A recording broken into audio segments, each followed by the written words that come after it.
Hello, fearless communicators. Diane A. Ross here, your Fearless Conversations mentor. And I want to talk a little bit today about forgiveness. And why do I want to talk about forgiveness? It's one of those things you think, really, like, that person doesn't deserve my forgiveness. That person did this really crappy thing to me. That person was really horrible. They said this awful thing. They did this terrible thing. I don't want to forgive them. They're mean, they're cruel, they're unfair, all that stuff. Okay? And I get it.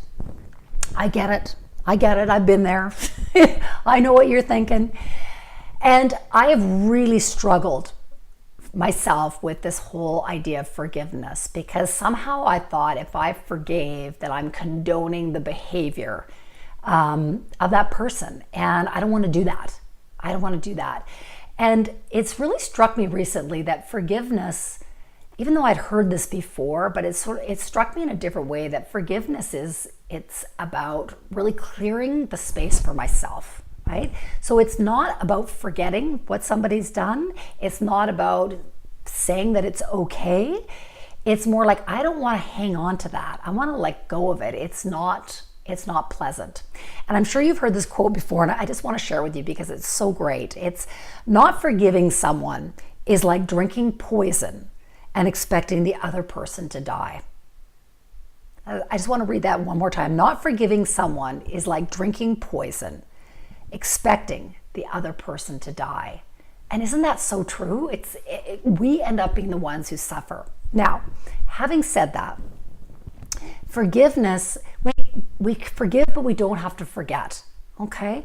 And so my husband and I went through this whole process recently. We went to a marriage course. It was fantastic. And one of the things is forgiving all the junk you've been hanging on to, right? So we went through a whole process of doing that, which was really, really wonderful.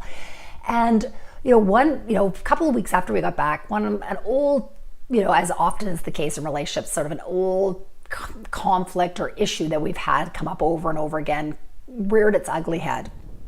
And, and my husband made a comment that upset me, as we all do from time to time. And it was really interesting because when we had a follow-up discussion about it, because I was upset about it, I said to him, look, I forgive, the things that have happened in the past. But forgiveness doesn't mean you have a free pass going forward to continue to bring up these topics, to continue talking about these things or saying hurtful things and then passing them off as a joke. It's not a free pass, right? I'm going to deal with each of those things as they come up. And so it was, because I think that's what sometimes happens with forgiveness. It's like, someone's like, oh, everything's good, and I can just keep doing the same behavior. And that was something that really worked for me. I felt really empowered with, this is actually not okay. Like, I forgave it, but it's not okay. I don't want this in my life, and it's not a free pass. So I just wanted to bring that up because that was something that really worked for us, and he really got it. And I know he's going to say the same thing to me if I go back to one of those classic arguments you have, or those issues that you have, and you dredge something up, or we all end up saying things that we regret or we don't mean, and we need to apologize and own up and take responsibility. And you want to have forgiveness, but forgiving is not allowing people to then walk all over us, treat us as doormats, cross our boundaries. We're doing it for ourselves, and it's like starting with a clean slate. We're not forgetting, but we're just starting with a clean slate so we can just get rid of it all. All right? So that was just something that worked for me, that really got me thinking around the whole forgiveness piece, that it's not only am I doing it for myself, but I can deal with new things as they come up on that basis for what they are, right? Instead of having all that old history as well. Okay? And it's not about giving a free pass. All right, until next time, be fearless and go out there and have those conversations with yourself and with others. Take care, everybody.